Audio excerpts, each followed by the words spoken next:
Stillman and Company, 1025, 1063, the game streaming live on Twitter, Twitch, YouTube, and Facebook Live. We are live from the Busy Bee Plumbing, Heating, and Air Conditioning Game Nashville studios. We are presented by the Southern Bank of Tennessee. Jake Lyman in today for David Reed. Hello, Jake. Hello, Jared. How are you? Outstanding. So we turn our attention. It's pretty crazy. The draft is now over, so there's the fallout from the draft. Next week, we'll have the draft a lottery as far as the NHL is concerned. And there's an 11% chance that we'll be having the exact same conversations surrounding the Predators holding the number one pick in the NHL draft as we have had for months and months with the Titans. How crazy is all of that? And it's almost like election cycles, right? When it comes to the United States election cycle, that thing lasts for like 3 years. When it comes to the Canadian election cycle, it lasts for like 3 days. And apparently that's what we're looking at with the draft because, again, the draft lottery is on May 5th, and then the draft's at the end of June. It's just crazy to me as we'll be keeping our eyes on all of that and whether or not the Predators are going to fire their coach. But I want to start on this. So yesterday, Mike Borgonzi and Chad Brinker had their kind of state of the team post-draft press conference. And I appreciate the fact that they did it on Monday instead of Saturday. I actually prefer this system that the Titans went with, which is do the post-draft press conference on Monday.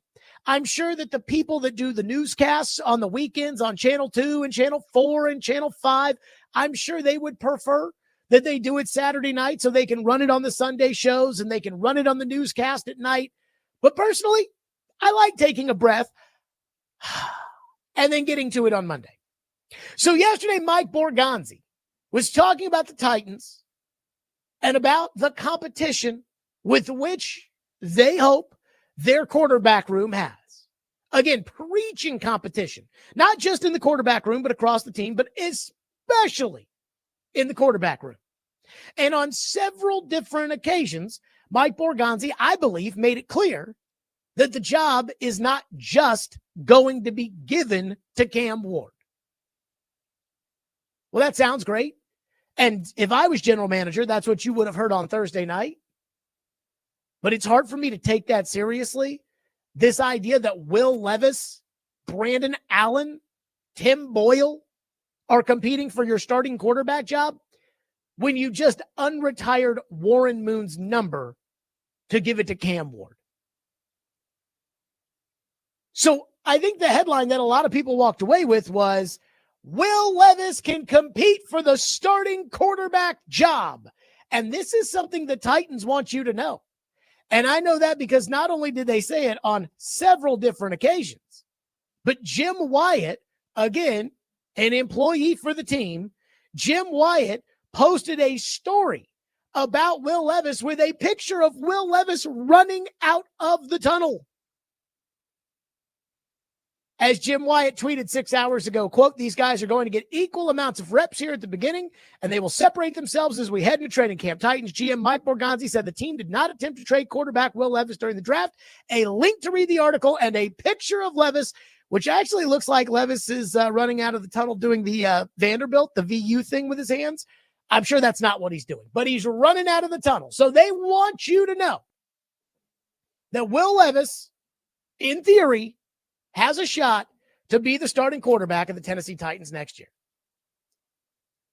So you mean to tell me that there is a chance that the kid, talking about Cam Ward, who is about to be on every single billboard across town trying to sell season tickets for this year and PSLs for the new stadium, especially for people who might be on the fence about dropping that big money on those PSLs, that he's going to be on the bench in favor of Will Levis? What is that old saying they always say? I was born at night, but I wasn't born last night. And see, this is where expectations, hype, and reality start to all intersect. The fun fuzzies of the marketing department, along with what's really best for football.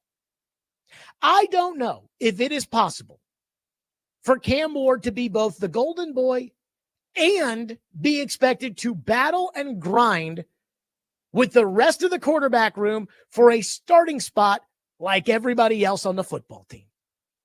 When you take a quarterback at number one, and then you say that night, there is no price that any other team could have possibly played to take that quarterback away from you.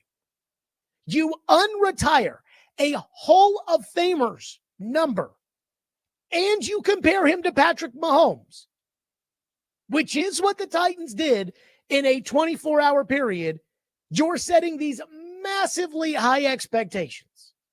And again, there are already expectations that come with being the number one pick no matter what. But the Titans say there's going to be competition, which, while I don't necessarily believe that, leads me to ask this question. What if Will Levis outplays Cam Ward in camp? Are you actually going to make Will Levis the starting quarterback? What if all those things that at the end of the year, Brian Callahan, who this time last year was convinced Will Levis was on his way to being a franchise quarterback, what if all of those things that Brian Callahan said that Will Levis needs to work on in the offseason, what if they all come to fruition? Are you actually going to run Will Levis out there on week one? Are we going to sit there on the award-winning pregame show and say, okay, the inactives today for the Titans: offensive lineman Jackson Slater, running back Julius Chestnut, linebacker Cedric Gray, and quarterback Cam Ward, who will be designated as the emergency third quarterback after you unretired Warren Moon's number for him? This is why you just don't see that very often in the NFL. In the NFL, you see one of two things. One is very rare, where you see the general manager draft somebody and go right to the podium and say, this kid's sitting the bench. That's what the Giants did on Thursday night when they took Jackson Dart and they said, Russell Wilson is the starting quarterback. We all know that's what Andy Reid said when they drafted Patrick Mahomes. Alex Smith is the starting quarterback. That's the first thing. The other thing, you clear the deck for the young kid. That's just what you do. That's why the Chicago Bears last year traded away Justin Fields for a bag of footballs. That's why New England got rid of both Mac Jones and Bailey Zappi when they brought in Drake May, and they've gotten rid of Joe Milton this year. That's why Marcus Mariota backed up Jaden Daniels in Washington and not Sam Howell, who had almost thrown for 5,000 yards the year before. That's just the way the NFL works. And once again, the Titans seem to look at this and say, no, we're going to do this differently, and we're going to do it our way. We're going to have a four-man battle for starting quarterback, which includes Tim Boyle. And here's something the Titans are going to have to learn, especially when it comes to Cam Ward. You can't have your cake and eat it too in this league.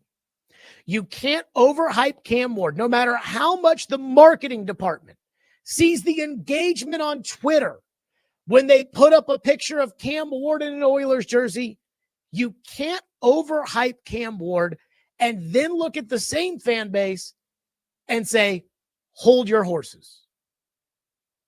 That horse has already left the barn. Again, the second you drafted him and did not caution the fans that this was going to be a meticulous process to develop Cam Ward, the next day you have a passing of the torch ceremony for Cam Ward with a guy who is in the Pro Football Hall of Fame. You're telling the fans, you're telling everybody, he's next. That's what you're doing. And now you're trying to tell us, and they told us in a Titans press conference, and Jim Wyatt is writing it on Titans stationery, that Will Levis, he of the 27.8 QBR last season, might be the starting quarterback this upcoming season. That Cam has to earn everything, that nothing will be given to him. It sounds like the Titans are trying to have the best of both worlds. We're going to overhype Cam over here, but then we're going to be reasonable and meticulous over there. That just doesn't exist in the NFL. Hey, Maybe it's an unbelievable competition and Cam Ward goes out there and wins the day and goes right on from winning the competition against Will Levis and Brandon Allen straight into the Pro Football Hall of Fame.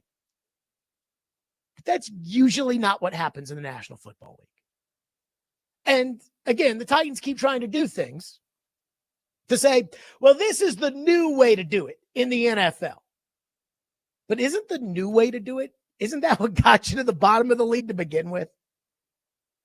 So I'm a little torn here. I'm trying to figure out what to understand. So have we passed the torch from Warren Moon to Cam Ward? Have we unretired the number? Have we not announced to the world, hey, this guy is going to be the greatest quarterback since sliced bread? Or are we saying he's battling with Will Levis, who deep down inside we all know sucks? Which one is it? You tell me. 615-737-1025, which is our phone number. If you want to weigh in, 615-737-1025. I have a theory as to how the Titans ended up in this situation. As far as Levis, as far as all of that is concerned. We'll get to that next. Stillman & Company, 1025, 106 again.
The market for maybe the interest in Will during the draft and just him still being on roster, what does that say about his value with the team?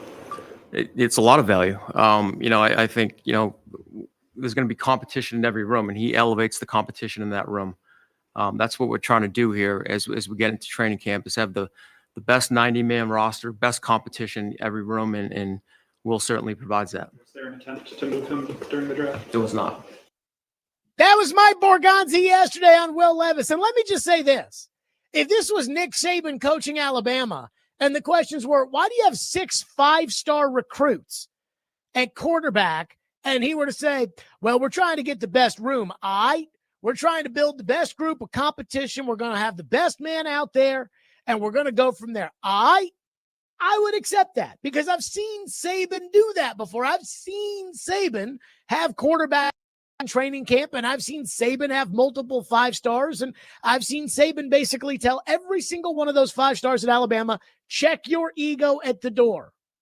This is the NFL. It's a little different than college. So I keep trying to figure out, what's the advantage to having Will Levis on the team? What's the advantage of making it abundantly clear that we think he's got a lot of value in that room? We did not look to trade him during the draft. We're not looking to trade him now. And Jim Wyatt, go write a story and put it out there at Titans.com. I have a theory. Because quite frankly, I don't think there's place for Will Levis on this team. In fact, I've guaranteed that Will Levis would not be the quarterback this upcoming season. Now, I don't know if that counts if he's the backup quarterback, but he's not going to be the quarterback. Here's what I think. I could be wrong about this. My guess is the Titans look at Will Levis and they've assessed a value to it.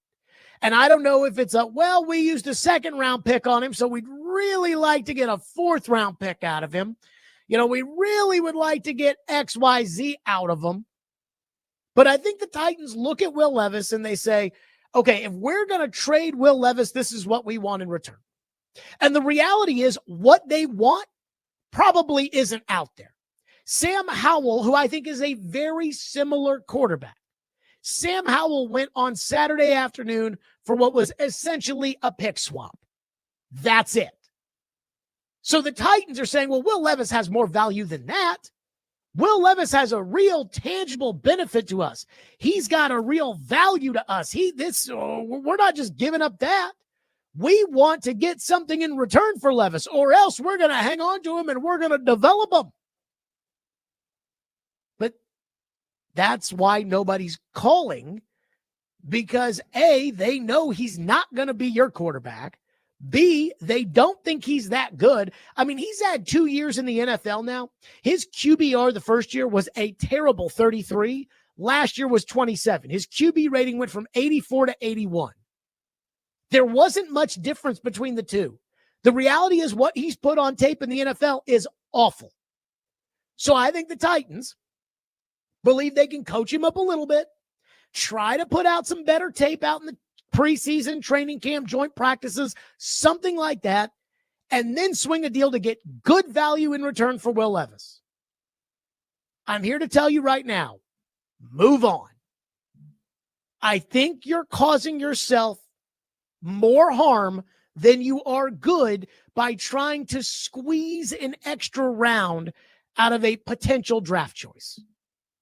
I could be wrong about this, but I just truly believe that when it comes to the Titans and their decision-making and why Levis is on the team, it's because they think there's a certain value that they are entitled to get from him in a potential trade. And if they don't get it, then they're going to keep him, because there can't be too many good quarterbacks in one room, except for one small issue, which is that he's not very good. Now, the other thing you need to keep in mind is this. For any quarterback coming into the NFL, for the most part, there is a learning curve. I'm sure Andrew Luck probably didn't have much of one because he played for Jim Harbaugh at Stanford and was incredibly polished. No disrespect. Cam Ward is not incredibly polished. Now, that's actually a good thing, because it means there's a lot of potential there to untap when it comes to Cam Ward. But if you were to put Cam Ward and Will Levis, who has a year in this offense under his belt, if you were to put Cam Ward and Will Levis on the same field together, I'm not convinced that today Cam Ward would be more ready to play an NFL game than Levis. I am not convinced of it. Well, that's kind of dangerous, right? Because if you go into training camp and they're both getting reps and Levis is lighting up third teamers and Cam is struggling against first teamers, then what are you going to do? That's why the NFL they do not keep the young guy that failed on the roster when they pivot to another young guy.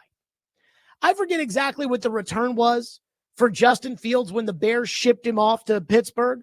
I think it was a 6th round pick. Justin Fields, and I'm not a Justin Fields fan by any stretch of the imagination. And I think the Jets are stupid for putting all their chips in, his basket. But Justin Fields is better than a 6th round pick. But Chicago called. They called everybody saying, hey, well, what would you do for Fields? And everybody knowing that Chicago had to move on from Fields and knowing that if you take Fields and make him your starting quarterback, you have to build everything around Fields. It has to be done a little bit differently just for Fields. You can't take Fields and stick him in Jared Goff's offense. There was no real bidding war, and the league said, well, 6th. A 6th that can become a 4th? And Chicago said, okay, fine. And they did it. And you know the reason why they did it. They did it because they didn't want any distractions in the room for Caleb. Again, Washington pick swapped with Sam Howell last year to Seattle. They wanted to get a veteran backup who is no threat to the starting quarterback. That's just what these teams do. And I'm not here to say that Levis is for sure better than Cam right now today. And Cam is absolutely, I would hope, going to be much better than Will Levis. But if you remember this time last year, the Titans had convinced themselves and the fan base that Will Levis was a franchise quarterback or was going to become a franchise quarterback. So this can change pretty quickly in this league. And I look at why Levis is still on this team. And again, the Titans putting it out there on Team Stationery that Will Levis is going to be something special, that he's going to, and it's like, yo, guys, I think you're trying too hard to get what could be a 6th round pick today to be a 5th round pick. And I just don't think that it matters that much. Again, I would have said if I was the general manager of this team on Thursday night, you would have been convinced that Brandon Allen's going to be the starting quarterback of the Titans, because I would have cautioned you on how long and arduous of a process developing Cam Ward is going to be, because I would have tried to set the expectations as low as humanly possible for the number 1 overall draft choice. I would not have, under any circumstances, have allowed Warren Moon to show up to hand him a jersey. That would have never, ever, ever happened if I were GM. But Will Levis also wouldn't be here, because I can't take a chance that Will Levis, the one who, again, this time last year, the fans thought was going to be a franchise quarterback, who embarrassed the fans, and I think the fans truly despise. After what happened last year, I can't take a chance that Will Levis is better than the guy I just drafted number 1 overall. That's why, again, if I was GM, you'd be thinking Brandon Allen is going to be the quarterback, because Levis wouldn't be here. But good luck to the Titans on trying to get that 7th rounder to be a 6th rounder, that 6th rounder to be a 5th rounder. And I highly doubt that on any planet, even the Titans think they can get a 4th rounder in exchange for Will Levis. Other than that, I've got no theories as to why Levis is still on this team. 615-737-1025, which is our phone number. If you want to weigh in, we will get to your phones at 615-737-1025 here on the program. Stillman and Company, 1025, 1063 The Game.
it's a great room we have right now with those 4 guys. That'll be up to Brian and his staff in terms of reps and as we go through the off season and get into training camp.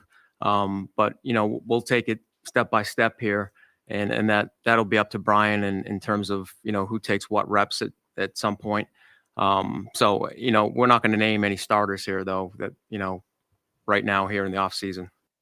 There you go. That was Mike Borgonzi yesterday talking about, it'll be up to Brian as far as how much Will Levis is going to play.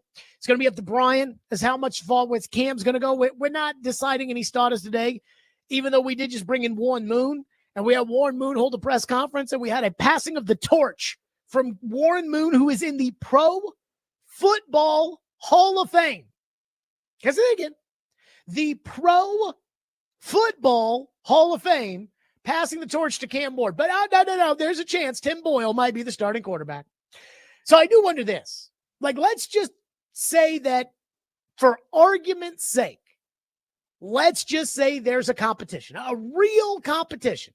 Sometimes you guys think the Titans fart perfume and think everything they say is the truth when oftentimes it is not. But let's just pretend that they're telling the truth right now, a legitimate competition. What if Levis outplays Cam Ward? Then what do you do? And I always hear Derek and these former players talk about, hey, the players know.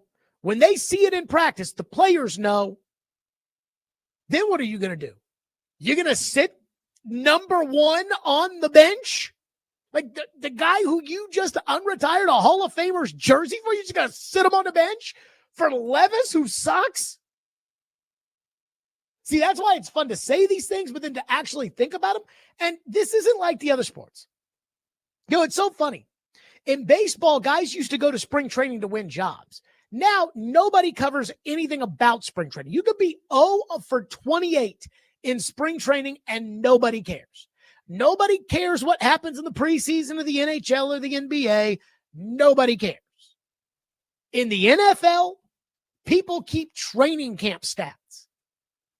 Will Levis was 8 of 9 today in 7-on-7 and had 3 touchdowns. Cam Ward was 4 of 12 with 2 interceptions. Now what do you do? And so, again, it sounds good, but the idea of rolling Levis out there week 1 as a starter, which, again, if you're taking them at their word, they're saying it's possible. I don't think it's possible. I don't think they're being honest here. But if that's the case, holy crap. Now you've got a problem. I don't subscribe to the theory that Paul Kaharski put out there last week, which was, if Ward's not ready week 1, he's not the guy. Really? Because Andy Reid drafted Mahomes, and Andy Reid went to the podium and said, he's not ready. And I think Mahomes has had a nice career for himself. But it's going to be a lot harder to argue that if he can't beat out Will Levis, who, again, was probably the worst quarterback in the entire NFL last year. He and Kirk Cousins. So, again, as far as I'm concerned, I think they're lying about this. I don't think there's a real competition. I think they're just trying to squeeze an extra round out of a potential Levis draft pick. But what do I know? Maybe they are telling the truth. Maybe it is a competition. And if it is a competition, there is a chance that Cam loses it. And that would be wild. Phone lines are driven by WilsonCountyHyundai.com, 615-737-1025. LD from McMinnville says, so several people said that he would be on the roster this upcoming season. I assume he's talking about Levis. Several people said that he would be on the roster this upcoming season, and you were over the top about how he would not. So now you're wanting so bad for them to move on so you can say you were right. Let me just say this. Oftentimes, if you were somebody who thought that all I cared about was A, being right, or B, what's best for the radio show, then a lot of the opinions that I've already had would not be good for either. Again, I root for the Titans to win. I want Cam to be the guy. There are some people out there that are like, Jared, you enjoy the Titans losing. I can tell you right now, I don't. Let me tell you what would have been the best thing for this radio show. I am convinced of it. Which would have been the best thing for me and the best thing for my career and the best thing for this radio show. In fact, Jake, I'm going to put you on the spot because I don't think you know where I'm going with this. But something that I never strongly considered happening, clearly didn't happen, but would have been the best thing for this radio show and me personally. What do you think I'm talking about? Oh, I don't know. Taking Shedeur Sanders? Holy crap. That is the best thing that would, number one overall. If the Titans had taken Shedeur Sanders, that would have been the best thing. Congratulations, Jake. I was Way thinking, to I was like, go. what would draw the most headlines? And Shedeur being the number one overall pick 100% would have been the best thing for the radio show. I thought about that for months. I'm like, again, I don't want the Titans to take Shedeur because I don't think Shedeur is very good. But the number one thing that could have happened to this radio show is for Shedeur Sanders to be the number one pick. You see the pushback I have when it comes to Cam Ward. Cam Ward is a 0-star recruit. We all know the story, who has made something of himself, who is a very talented player, who has the potential to be a good NFL quarterback. Now, potential is French for not good enough, and I think it's ridiculous to unretire a Hall of Famer's number and give it to him, which is what they did. And I think, again, that's ridiculous. And I'm convinced that if this were last year's draft, J.J. McCarthy would have gone over Cam Ward. And I don't think that the Vikings are set in stone with J.J. So I'm not the biggest Cam guy, but again, this fan base, they're already saying he's the next Mahomes. They're calling him Air, H-E-I-R McNair. They've given him Warren Moon's jersey. Like, they've done all these things. Could you imagine if that was Shedeur? Your love, talking about you people, your love for Cam Ward is a 10 out of 10 right now. Well, it would have been the same for anybody that they would have drafted. If they had decided that they loved Jackson Dart and they drafted him number one, you'd love him. I made the joke early in the offseason about Poo-Poo Johnson, which is the Titans could find some guy named Poo-Poo Johnson, and most of you people out there would be 100% on board because you want Poo-Poo Johnson to be the guy. So if you're going to go all in on Cam, you would have gone all in on Shedeur, even though I think Shedeur's not that good, and I would not have changed from that. Well, again, I can be kind of a harsh critic, and I can kind of, beat stories into the ground as well as anybody in the world. Well, the world might be a stretch, but I think I do a pretty good job. There's no doubt in my mind, if Shedeur Sanders had been picked by the Titans, Dion would have been chiming in on this program. As in, Dion would have gone to his own platforms to bitch about this show, and that only would have raised the stakes. So no, the reason why I'm looking at this Levis thing is not that I'm wanting him to be off the team so I can say, I told you he wouldn't be on the team. I'm looking at it this way because I'm like, what good does it do this team to have Will Levis on it? I mean, if you're talking about what's best for the show, what's best for the show is a legitimate bona fide competition in which Will Levis actually stakes a claim to the job and makes it a competition worth watching throughout training camp in the preseason. I don't think that's going to happen, but that's what would be best for me or best for the show. But I want what's best for the Titans. And that's the one thing that I've told the Titans over the years. Look, man, we may disagree about what's best for the team, but that doesn't mean that I don't want the team to be successful. And I really do. Scott said, Cam is the starter. This is an attempt to boost the value of Levis, but who cares what they say right now? This is a waste of time at this point. So them saying that Levis is going to have a chance to compete for the job is boosting Levis's value, even though none of us are taking it seriously and think that Levis has any value. So if we're not going to take it seriously, what makes you think another team in the NFL is going to take it seriously? You see what I'm saying? It's kind of hard for me to get there. I hear you, but it's hard for me to get there. Adam in Portland says, greatest quarterback since sliced bread. SMH, what's next? The best pocket present since the microwave? Terrible line, Jared. I mean, I didn't invent the sliced bread analogy. I feel like that's a very common figure of speech. Adam goes on to say, I don't hate Will Levis. I wish him well. I just think he's a dumb quarterback. He makes the same mistakes and doesn't learn. He lost all trust. Keep him away from Cam Ward before the dumb wars wears off. Good luck to Will Levis, but from a distance. Okay.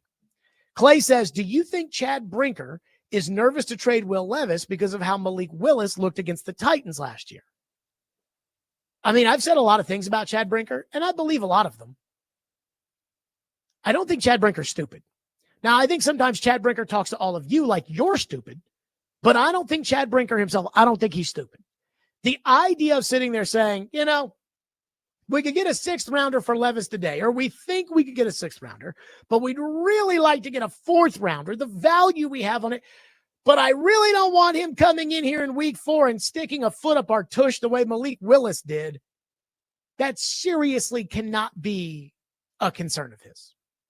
And let's also not revise history. The reason Malik Willis came in here and smoked the Titans is not because Malik Willis was some secretly great quarterback and the Titans just didn't know how to unlock it. It's because the Titans were freaking god-awful across the board last year. They didn't have a right tackle who got smoked and benched in that game. The quarterback stunk, who threw a pick 6 right to the guy. The defense was average as all get out, and the coaching wasn't very good last year. And it all got exposed in that game. But it wasn't as if, hey, actually, Malik's Michael Jordan. No, that's not what happened. 615-737-1025, which is our phone number, 615-737-1025. We'll get back to your phones. Plus, the one thing that I'm going to tell you I'm not going to stop talking about, somebody in the text line wants me to stop making a big deal of it. So I'm not going to stop making a big deal of it. We'll do it next. 615-737-1025. It's Stillman & Company on 102.5 and 106.3 The Game.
As far as the number and everything is concerned, I wore the number 1 for a lot of different reasons, and I wore it for a long time, starting back in 1976 when I was in college.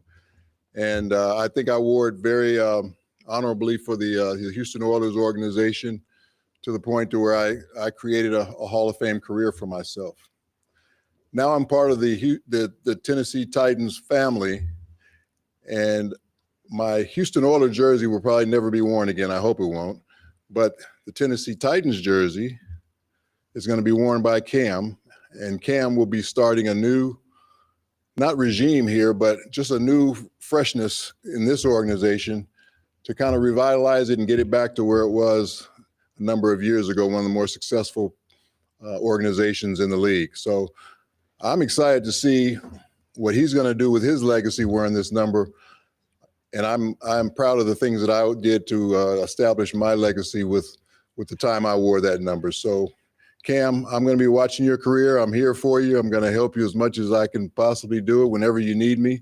And just wish you the best of luck. And you come from a great family. I think that's where a lot of it starts. And I think you'll do well here. So congratulations on being the number 1 overall pick. And now the work gets started. That's my guy, Warren Moon. I freaking love Warren Moon so much. And so we all know he's given Cam Ward number 1. One texter says, bro, quit overplaying the Warren Moon stuff. Yeah, it's cool radio, but God, he never even played as a Titan, Jared. And I've decided, I mean, I've never seen, I'm trying to think, and I've been around for a while, and I know a lot of, if I had a superpower, my memory recall would be that. So there's a lot of things. I don't think I've ever seen a number unretired for a rookie before. Not just in football, but in all of sports.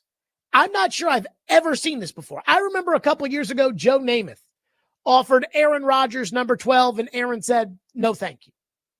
But a just straight up number unretiring, here, have my number, son. I'm not sure I've ever seen that. Lawrence Taylor was asked for his number. He told Abdul Carter to screw off, and he should have said that. And so, again, when someone says, well, I mean, you just let this one go. No, I'm not letting it go.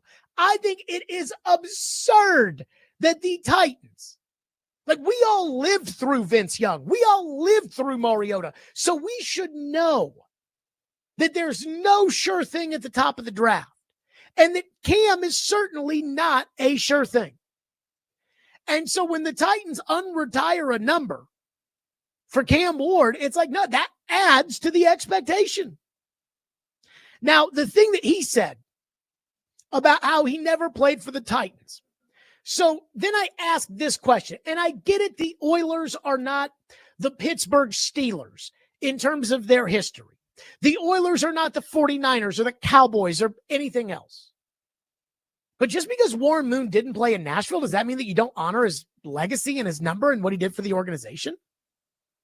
Do you not honor Earl Campbell or George Blanda or Bum Phillips or Mike Munchak or Robert Brazil or Billy White Shoes Johnson? Or do you just not honor any of those guys? Like they just didn't play? The Titans have to make a choice here. Either Oiler history is Titans history, and you honor Earl Campbell and you honor Warren Moon and you honor those guys even though they didn't play in your city, or you give it back to Houston and you tell the Texans, you can take the records, you can take Earl Campbell, you can take Robert Brazil, you can take Warren Moon, you can take the uniforms, you can all of that. But you can't just choose to embrace Oiler history when it's convenient to you. At least I don't think you can. Johnny Unitas never played a game for the Indianapolis Colts. Should they unretire his number in Indianapolis? I mean, I'm not letting it go because, like, if you're going to unretire Warren freaking Moon's number, and I got a lot of respect for Warren as a player. If you're going to unretire his number, you better be damn worth it. Not you might be worth it. And again, like I said, I lived through Vince Young. I lived through Mariota. So I know no matter how well you do in college, no matter how much hype there is when you're coming into the league, it's hard to make it as a franchise quarterback. Let's go to Jody, who's up next here on the program at 615-737-1025. Go ahead, Jody. Hey, Jared, thanks for the call. I might already know the answer to this question because you're a Titans fan, but what do you think is dumber, Warren Moon's situation with his jersey or Colorado retiring Shedeur Sanders' jersey for whatever he did? And I'll hang up and listen. I think they're both equally stupid, and I think they're both, honestly, I don't want to say classless, but I do feel like when it came to Warren Moon and them even asking Warren, thank you for the call, Jody. When it came to them even asking Warren to unretire his number, I'm like, that is so disrespectful. Because, again, I keep throwing these guys out there. Do you think that Joe Montana should have his jersey unretired in San Francisco by anybody? Do you think Tom Brady should have his number ever unretired in New England? And now you're going to tell me that, well, I mean, Tom Brady and Warren Moon are not the same. Right, there's the disrespect. Warren Moon has a gold jacket. He is the best of the best. He is the elite of the elite. The furthest you can go is the Pro Football Hall of Fame. You can't go further than that. So to me, it is totally disrespectful, not only to take Warren Moon's jersey, but to even ask, to even be allowed to ask. I saw Joe Thomas said that Jedrick Wills wanted to wear his number when he got drafted, and Kevin Stefanski shut that down right away. I think that Shedeur Sanders getting his jersey retired at Colorado in spite of doing nothing just to placate Dion, I think cheapens the entire concept of retiring numbers. Again, I've said this time and time again. My school has two retired numbers, Johnny Unitas and Lamar Jackson. And we're not USC. We're not Notre Dame. We're not Texas. It's not like we've won a national title, much less 10. Johnny Unitas and Lamar Jackson. There was a player a couple of years ago that had their jersey honored, and we've got a lot of players at Louisville who have their jerseys honored but not retired. And this player was a little disappointed when he got his jersey honored because he thought his jersey should be retired. And he said, I think my jersey should be retired, not just honored. And they looked at him and said, are you Johnny U? Nope. Are you Lamar Jackson? Nope.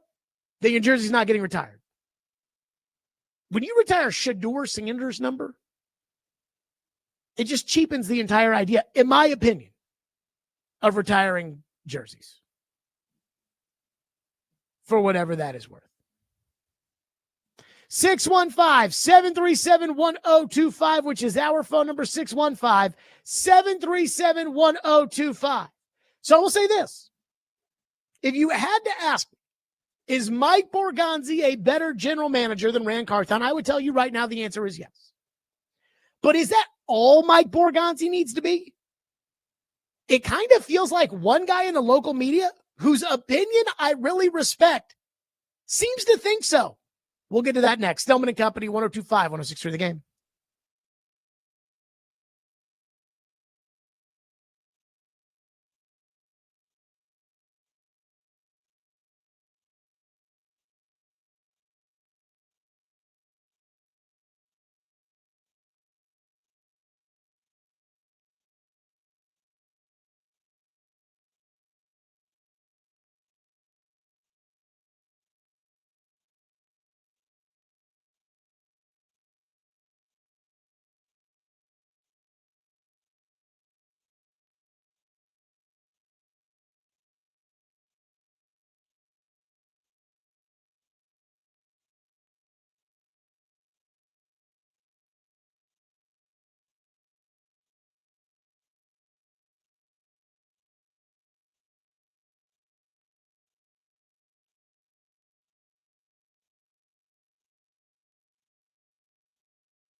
Stillman and Company, 1025, 1063 The Game, streaming live on Twitter, Twitch, YouTube, and Facebook Live. We are live from the Busy Bee Plumbing, Heating, and Air Conditioning Game Nashville studios. We are presented by the Southern Bank of Tennessee. I have an admission that I need to make. A bunch of you texted this into the text line and sent it into the YouTube chat, and that the Giants last year unretired number one from Malik Neighbors. So a bunch of people are like, Jared, the Giants last year unretired number one for Neighbors.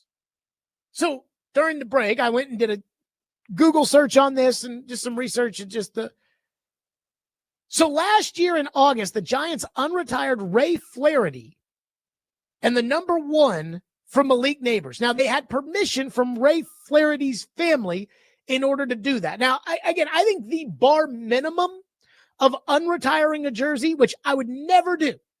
I would never unretire a jersey number. That's just me.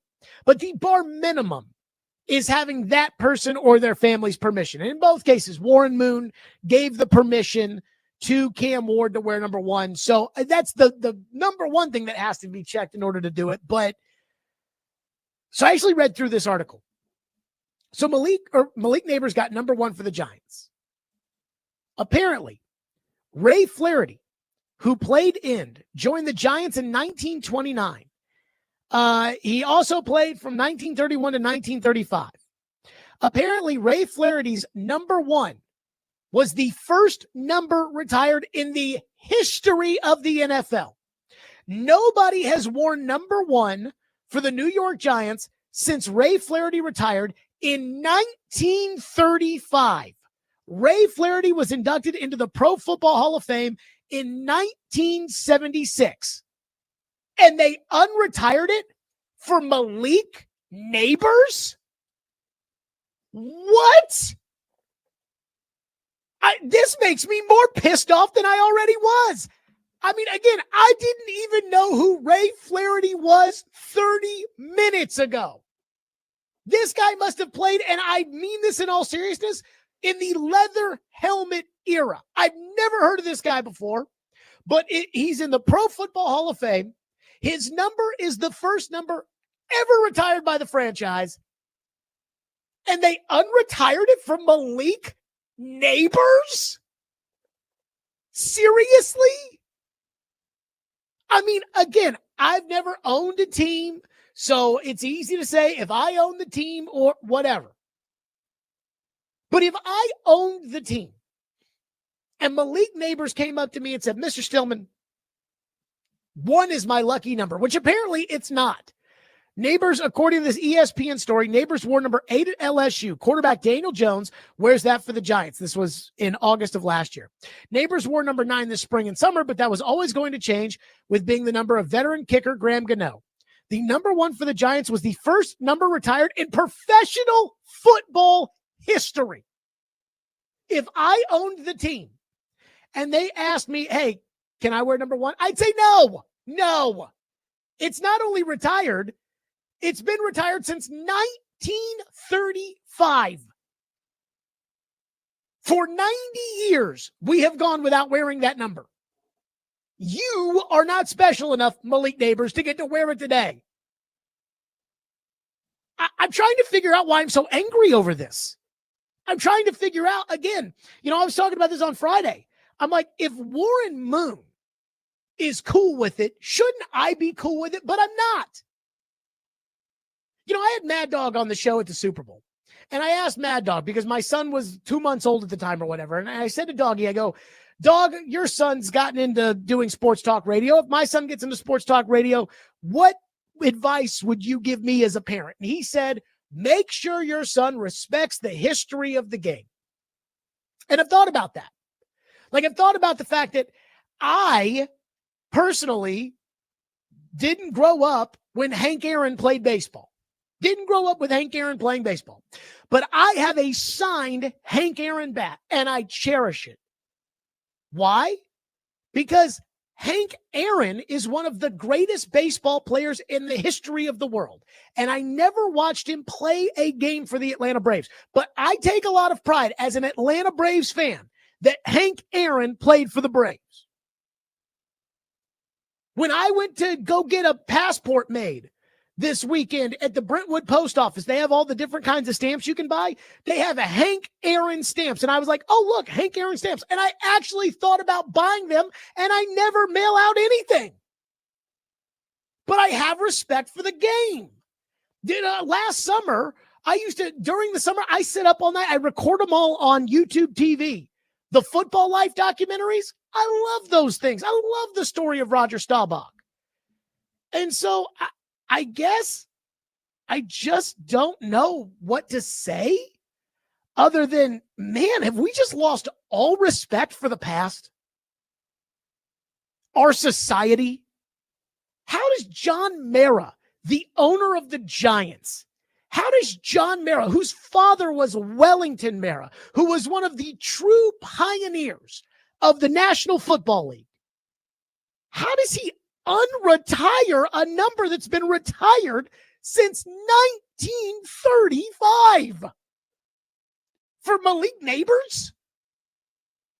Is it for Eli Manning? No. Malik Neighbors. I shouldn't care about this. This was not on the grid today. This was not even the topic when I sat down and I was like, hey, we'll go into break. We're coming back. I just saw in the text line a bunch of people saying Malik Neighbors, and I'm like, hold on, what's this story? The first ever unretired number. Sometimes I got to say, I don't think I'm the smartest person in the world. And I know there are some people that are rolling their eyes at that thinking, yes, Jared, we listen to you every day. We know that you think you're the smartest person. I really don't. In fact, I don't think I'm overly smart. I think I have a little bit more common sense than some people, and I can see through bullcrap. But I'm certainly not as smart as my friends that got better grades than me, went to better colleges than me, and are doctors, etc. But when I see Bill Belichick doing an interview and his 24-year-old girlfriend feels the need to just interject as if Bill Belichick hasn't been dealing with the media longer than she's been alive, I think to myself, are people just stupid today? Like, if people just lost their freaking minds, sensible people, and then I see something like this, where the New York Giants, it's one thing, again, I mean this with all due respect to Warren Moon, but Warren Moon's number was not the first number retired in the history of pro football. I see the Giants unretired the first ever retired number in the history of pro football for Malik Neighbors. What am I missing here? What? Like, again, did everybody just wake up one day and decide to be stupid? So that's the end of that rant. And again, not that I cared about it. The reason I didn't know about this, and look, I should have known about this, but the reason I didn't know about it, because I don't care about the Giants. But my goodness, if I was on the radio in New York, I would have blown a freaking gasket over this. Apparently, Mike Francesa blew a gasket on his podcast. The legendary New York sports radio host blew a gasket over the idea of Abdul Carter asking Lawrence Taylor for his jersey. Let's go to Chuck. Phone line driven by WilsonCountyHyundai.com on Warren Moon's jersey. Chuck, thank you for calling. Go ahead. Hey, how's it going today, Jared? Good. Go, Chuck. Hey, I totally agree with you. I'm just as perturbed and fed up with these guys. I think it only happens in NFL. I can't imagine somebody in baseball asking for Hank Aaron or Willie Mays number or something crazy like that. And then with Cam Ward, he wore number 7 at Incarnate Word. So it's not like he's always used number 1. But again, he hasn't won a Heisman. Hey, I'm like you. These guys are coming up asking for numbers. Malik Neighbors, Cam Ward. Come on, man. It's just crazy. I just want to put my rant in on that too. I agree with you. This is crazy. The way this would have gone down with me, and I know, and I appreciate your call. I know that I guess the story is, because this is what they said, Cam called Warren a month ago. Warren said he'd think about it. And then Warren decided because he likes Cam so much that he'd do it. And I'm just telling you right now, there's no doubt in my mind. Obviously, you have to ask the Titans if you can do that. There's no doubt in my mind that Cam asked Warren Moon or asked the Titans if he could call Warren Moon. How else would he get Warren Moon's number? So Cam clearly went to the Titans and said, hey, can I ask Warren Moon about his number? I'm telling you right there, if I'm general manager, if I'm head coach, if I'm owner, That's the end of the conversation. No. Well, why not? Because Warren Moon's in the Hall of Fame, and you can get your own number, and hopefully one day you'll end up in the Hall of Fame, and we'll retire that too. Like, it was obvious, right? Okay, no, you're not going to get number 1. You'll wear number 7. You wore it at Incarnate Word, and it's available here. You wear number 7. It's not like they're out of numbers. It's not like, well, the only other number available is 13, and that's unlucky. The only other number available is 69. I mean, it's just crazy. 615-737-1025 is the phone number. Let's get Trent's taken here because I want to move off this topic. Trent, thank you for calling. Go ahead. What's up? Hey, Jared. Thanks for taking my call. I'll keep this short and simple. I think it is very silly that Shedeur Sanders' number was retired, but how does it look for a franchise to retire a number and then unretire it for a player, and then let's assume that they do great things and you go back to retiring that number? Do you have 2 players associated with that number? I mean, maybe I'm the minority here, but it just feels and looks silly. What do you think about that? So I do believe that there are instances where a team retires a number after somebody else has already worn it and has already done well. I believe the number 8 is retired for Yogi Berra and somebody else with the Yankees. So that's essentially what you would do here. Like, let's say Cam Ward goes to the Hall of Fame and Cam Ward is the best, and you retire number 1, and then in the new stadium, there's number 1, Warren Moon, number 1, Cam Ward, number 9, Steve McNair. That's what I guess you would do. 615-737-1025. Here's the thing I have a hard time with. And I feel bad because I didn't get to my Gentry Estes ripping his tushy conversation, but we'll get to that here in a second. Here's one thing I really struggle with when it comes to Titans fans and this aura around Cam Ward right now. I want to hit that next. 615-737-1025. It's Stillman and Company on 102.5 and 106.3 The Game.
he was coming into the Tennessee Titans. He's worn that number for a number of years, and he's wanted to wear it for the Tennessee Titans. And I felt like I've got a great legacy out of that number from all the years that I wore it. It got me to a Hall of Fame career, and now it's time, I think, to let another young guy who I really believe in and think he's worthy of wearing that number to start his own legacy with the Tennessee Titans uniform, where I wore it for the Houston Oilers. That jersey will never be worn again, the Houston Oilers jersey, but the Tennessee Titans jersey, he can make his own name for number one wearing that jersey, so I allowed him to wear it. That was Warren Moon on ESPN Radio. By the way, that's the second time I've now heard Warren say, that number one Oilers jersey will never be worn again. I mean, did we announce? Did the Titans announce that they're not going to be wearing Oiler uniforms ever again? I know they said they're not going to wear them this year, but ever again? I think he let it slip that they're going to change the uniforms to something that looks a lot like the Oilers uniforms. Can I just say, not only do I think that's incredibly stupid, but can I just say that, why would you never wear the throwbacks? I mean, I love the throwbacks. Again, I don't think they should wear them every game. But again, this is just some stupid Titan bullcrap that is, again, when common sense tells you, okay, do this, the Titans always do the opposite every single time. And this is an example of that, if that in fact is the case. So if they're done wearing the Oiler throwbacks, I have an issue with that. I like the Oiler throwbacks and I like Oiler history, but that's not what I'm going to get upset about right now. There's one thing I guess I don't seem to understand here. And I am a Titan fan through and through, and you guys know that. And I understand the idea of wanting to believe that Cam Ward is Moses and he is going to lead this franchise out of the desert. And I'm totally fine with that if that's what happens. And I'm not saying it can't happen. I'm not saying Cam Ward doesn't have the talent or the ability to lead this team out of the gutter. But I am here to say that the odds are stacked against him and that it's going to be very difficult for him to do this. And it's going to be a long and arduous process. And it's going to take years before we'll know for sure if Cam Ward is that guy or is not that guy. And yet, I am stunned how both the team and its fan base has been unable to set what I consider to be fair expectations for this young man. I get they have an inexperienced coaching staff and an inexperienced front office. So this idea of unretiring Warren Moon's jersey, I could see Mike Borgonzi thinking, yeah, what's the worst that could do? What's the worst that could happen here? I'm drafting him number one. It's going to work. He's my pick. It's going to be great. Brian Callahan, again, bless his heart, he said on numerous occasions that he had no idea how hard being a head coach was. And I think that shows.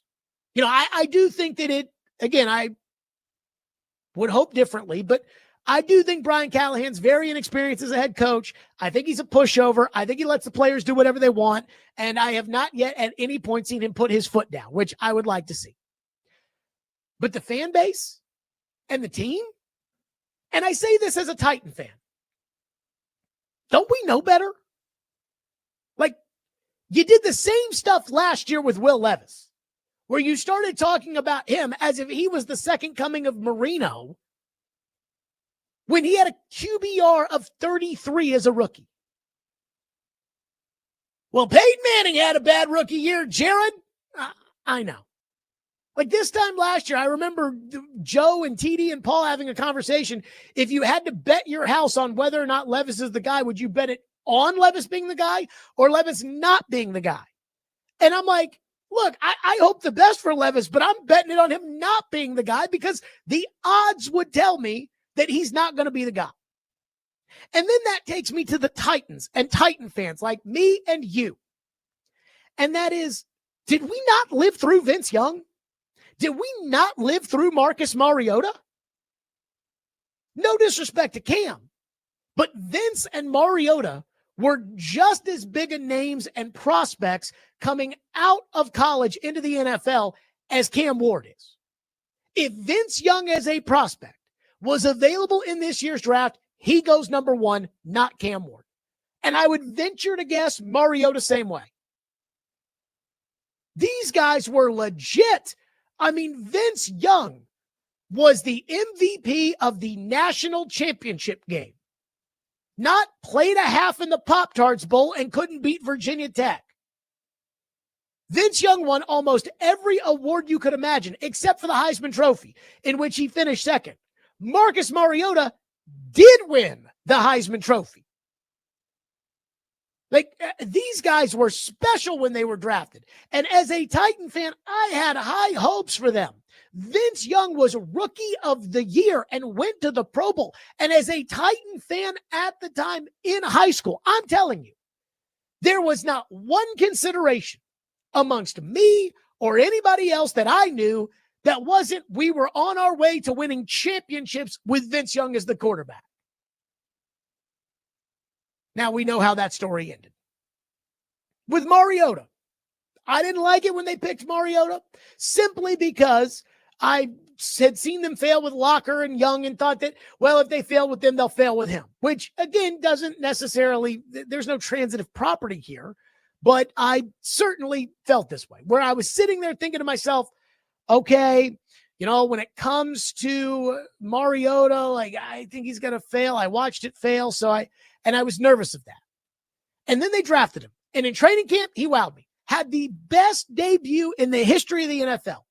And that week, everybody said, well, hold your horses. It was one game. And I'm like, no, this is the first game, and he's the best to ever do it. What if he's Tom Brady? What if he's the next Aaron Rodgers? And the next week, I was absolutely mind blown when they got smoked by the Cleveland Browns with Johnny Manziel at quarterback, and Mariota did nothing in that game. They kept going 3 and out, and I kept thinking, what happened to the Mariota last week that had the greatest debut of all time? Well, then I learned from that. So when Will Levis had a similar debut, only Levis, Mariota, and Fran Tarkenton are the only 3 that have had that kind of debut. When Will Levis had that debut against the Atlanta Falcons, I was like, well, it was a good start. Let's see. Because I had already been through it with Mariota. Now Levis is a bust. So that first start doesn't mean anything. If Cam goes out there week 1 and throws 4 touchdowns and lights somebody up and it becomes Fran Tarkenton, Mariota, Levis, and Cam, I'll say, well, we've already lived through this with Mariota and Levis. And so this fan base, again, I keep hearing, Air McNair as if he's the next. Vince Young was supposed to be the next. Vince Young was the Rose Bowl MVP, the national champion, the guy who single-handedly carried Texas to the title and took down that great USC team. And Vince Young came in right away and took a team that was like 0-6, and they finished 8-8, and they were winning, and he was electric, and he was running for touchdowns and beating the Texans in overtime. Vince Young was the man. He was on the cover of Madden Football after his first year. That's why when you hear these coaches say things like, never get too high, never get too low, you realize they're saying that because they have that experience. Years ago, the Titans played the Cleveland Browns, and the Browns were awful, awful, awful, awful. This was like that 0-18 streak they had or whatever. And I said to Floyd, I was like, why don't you guys ever just look at a game and say, that team sucks, we should win? And he says, you'll never catch me or Nick Saban doing that. And I said, why is that? And he goes, because Nick and I have lost too many games like that for us to ever say something like, oh, we'll beat them this week. I saw on one of Saban's coaches' shows, somebody called in and said, Coach, now all we're wondering is about how many points we're going to win by. We know we're going to win every game. Saban's like, I'm glad you are, because I don't feel that way. And at the time, I'm like, okay, I get it. Now I feel like I've been through enough to where I'm like, hey, man, you can talk all that crap you want, but, man, you could lose every single week. The week that you think you're not going to lose, that's the week you're going to lose. The Vrabel special. So when it comes to this fan base, I hope this kid is the man.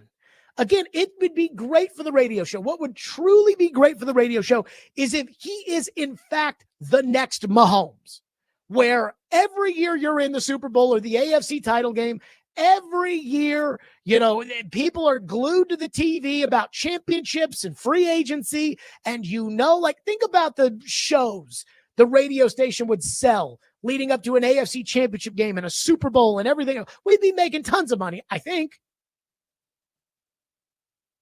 So that's what I hope happens. And I hope it happens because I love the Titans. And I've always said, my dad is 73. I want to make sure I get this right. I think my dad's 73.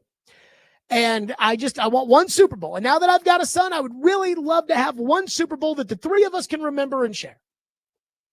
So I would love for this to be the guy.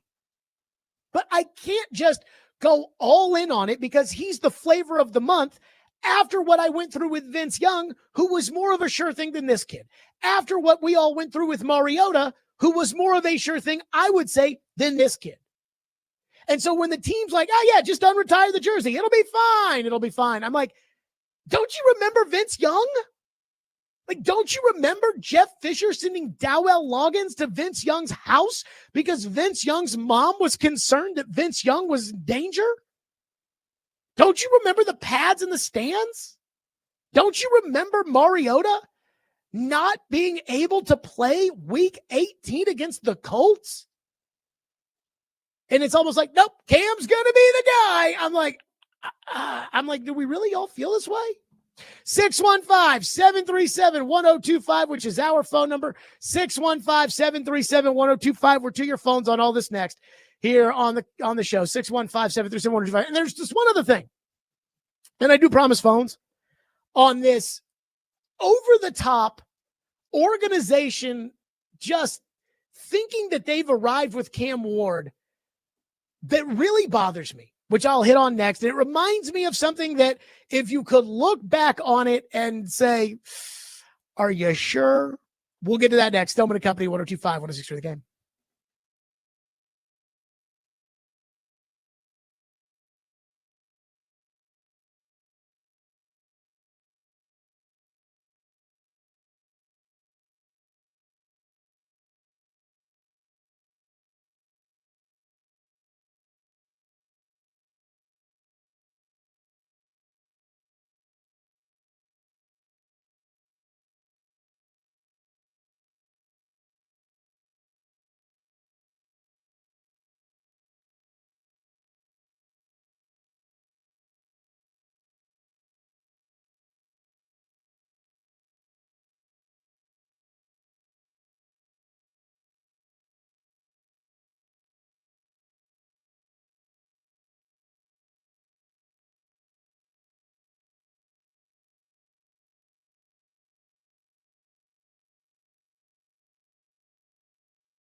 talked with him before the draft. He's got great awareness in terms of where he's at. And he knows that, stepping into an NFL locker room, he's going to have to earn the respect of everybody in that locker room. And, just first building relationships with everyone, on the team is a big part of it. But that's one of the special things about him that we kind of learned through the process is that he has great awareness. And I think he knows that he has to earn the respect of everyone here. That was Mike Borgonzi saying, Cam Ward at 22 years old, he's got this great awareness. He's got to earn everything. Meanwhile, we're giving him Warren Moon's number. Has he played a snap in the NFL? Nope. We're just going to go ahead and give it to him. And there was something I was thinking about. I think I told this story. When we had those storms a couple weeks ago, I just put my son to sleep one night and I put on the 1998 NFL draft on YouTube. And this just shows you how much of a freaking loser I really am. And I am one, trust me. And I watched the 1998 draft. And I told you the story about Curtis Enos and, about the Manning and the Leaf stuff and Randy Moss. And it's like everyone just says the Titans passed on Randy Moss. First of all, most of the league passed on Randy Moss. And it was the story of the draft. The way Shedeur Sanders was the story of this draft, Randy Moss and his off-the-field issues was the story of that draft. But one thing stood out to me, and it's very easy to watch an old draft in hindsight to say, yeah, I bet you think so. So the Colts draft Peyton Manning number 1, and we know that the Chargers drafted Ryan Leaf number 2. And Ryan Leaf, after he was picked, was on ESPN with Dean Spanos, who's the late owner of the LA Chargers. Back then, they were the San Diego Chargers. And this is what Dean Spanos said sitting down at the draft after they drafted Ryan Leaf number 2 overall. Play the cut. Let me say this, Mike, and I've said it earlier, and I've said it most all day. Ryan is going to be the man that's going to keep me out of New York for the next 15 years. That's a good one. By the way, 3 years later, the San Diego Chargers had the number 1 overall pick in the draft. They traded back. They drafted LaDainian Tomlinson, and they drafted Drew Brees in the first round. Now, it didn't work out for them and Brees either. And then they drafted Phillip Rivers. But the point being is, Ryan Leaf ain't that guy. But here was the owner that day saying, this is the man that's going to keep me out of New York for 15 years. You hope that's the case. But if you've been in the game long enough, even if you've been a fan long enough, man, it is hard. This is a league where Sam Darnold just finally made a Pro Bowl 8 years after being taken 3rd overall in 3 organizations later. It's taken Baker Mayfield that long to establish himself as a high-end starter in the NFL. This is a hard league. This is a hard sport. And yet the Titans are just like, give him Warren Moon's number. Like, let's just give him everything. Let's just put all our hopes and prayers on this guy. Let's say after the draft, we weren't trading that pick. This kind of quarterback, you don't trade that. I mean, that's tough.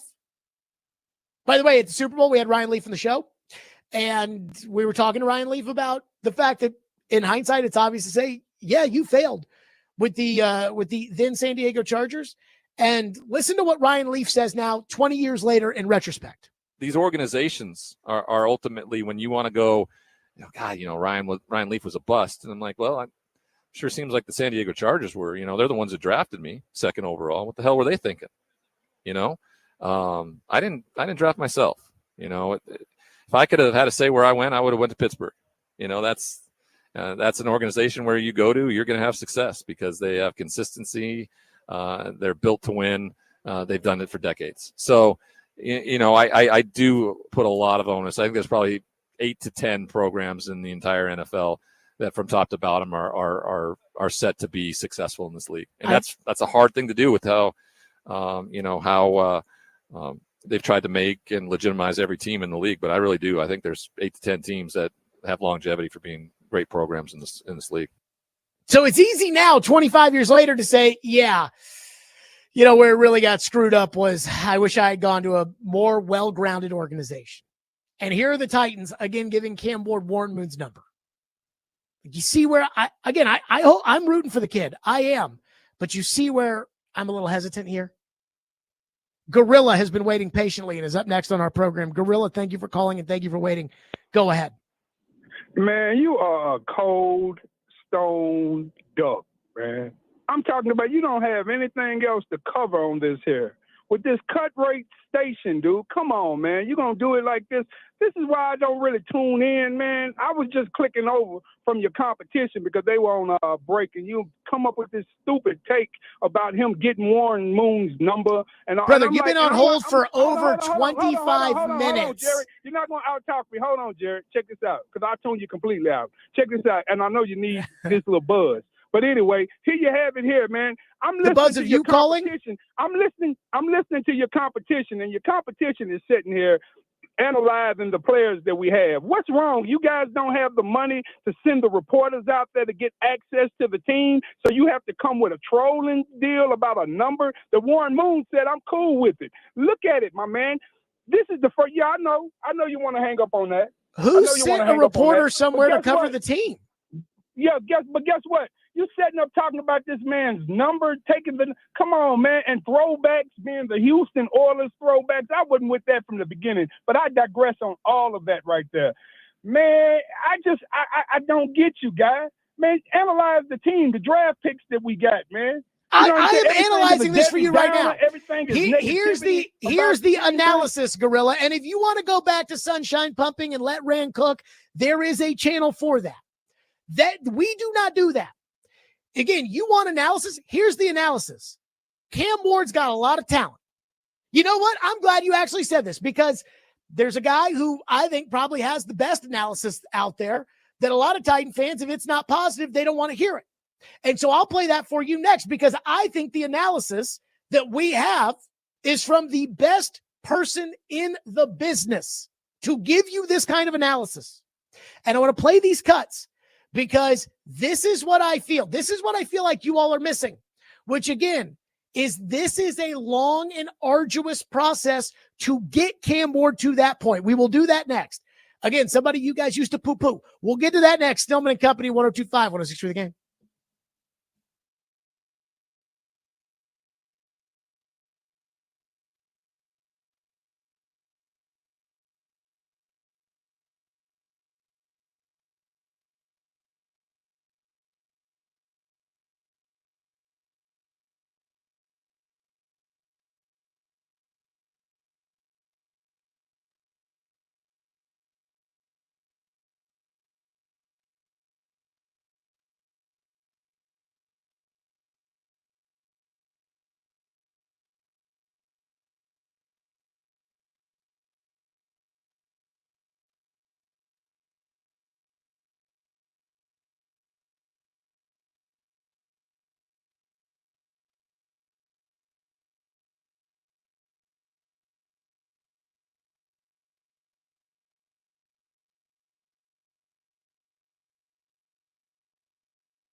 Well, they have good pieces. I'm not sure that they have any game changers.